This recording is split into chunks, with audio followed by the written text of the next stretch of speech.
నాదే కరెక్ట్ అని రంజిత్ తోఫిర్ గారు ఎలా చెప్పగలరు? ఏ బేసిస్ మీద చెప్పగలరు?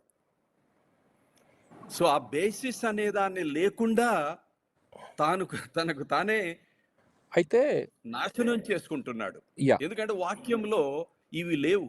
అవునన్నా. నేను తప్ప వేరొక దేవుడు లేడు లేడు అంటున్నాడు అని. దేవుడు. యా నాయందే రక్షణ అంటున్నాడు. ఈ నామమున తప్ప మరి ఏ నామమునను రక్షణ లేదు. ఎస్ కానీ ఆ సత్యాన్ని తిరస్కరిస్తూ వ్యతిరేకిస్తూ ప్రకటనలు చేస్తున్న అబద్ధ ఓకే ప్రవక్త. Okay praise the Lord. ఈ వీడియోలో మొండితోకర్ సుధాకర్ గారు ఏమన్నారో విన్నారు కదా. సుధాకర్ గారు ఏమంటున్నారంటే ఈ నామమునే రక్షణ మరే నామమున లేదు అనే సత్యాన్ని ఓఫ్రి గారు తిరస్కరిస్తున్నారు అని అన్నారు.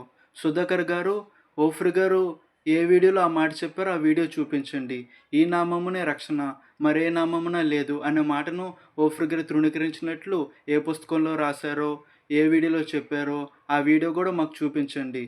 ఓఫ్రి గారు చేసిన 30,000 పైగా ప్రసంగాలలో సారాంశం ఒకటే, యేసుప్రభు ఒక్కడే రక్షకుడు, ఆయన నామమునే రక్షణ కలుగుతుందని చెప్పారు. యేసుప్రభు నమ్ముకుంటే పరలోక రాజ్యం గ్యారంటీ, ఆయన తృణీకరిస్తే నరకానికి వెళ్తారని ఆయన చెప్పారు. కావాలంటే ఈ వీడియో చూడండి. ఎవడేమైనా అనుకొని మనం నమ్మేది ఒకటి, యేసయ్యను నమ్మితే పరలోకం గ్యారంటీ, యేసయ్యను నమ్మకపోతే నరకం గ్యారంటీ. మంచోళ్ళైనా సరే నరకం గ్యారంటీ.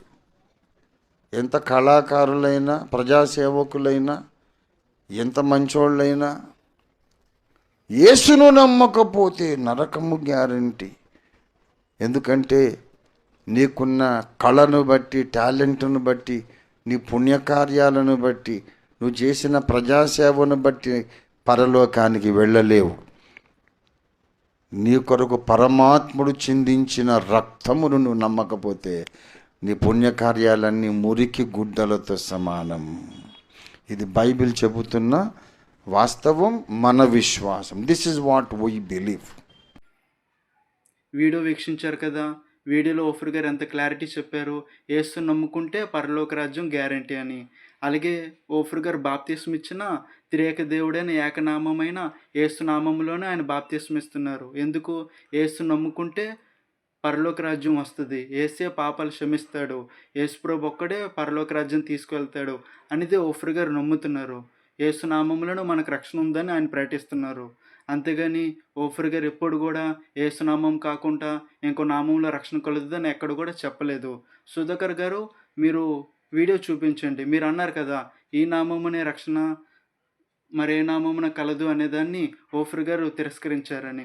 మీరు వీడియో చూపించి మాట్లాడండి. ఓఫ్రి గారు వ్యాధుల్లో యేసుప్రభు ఉన్నాడు అని చెప్పారు.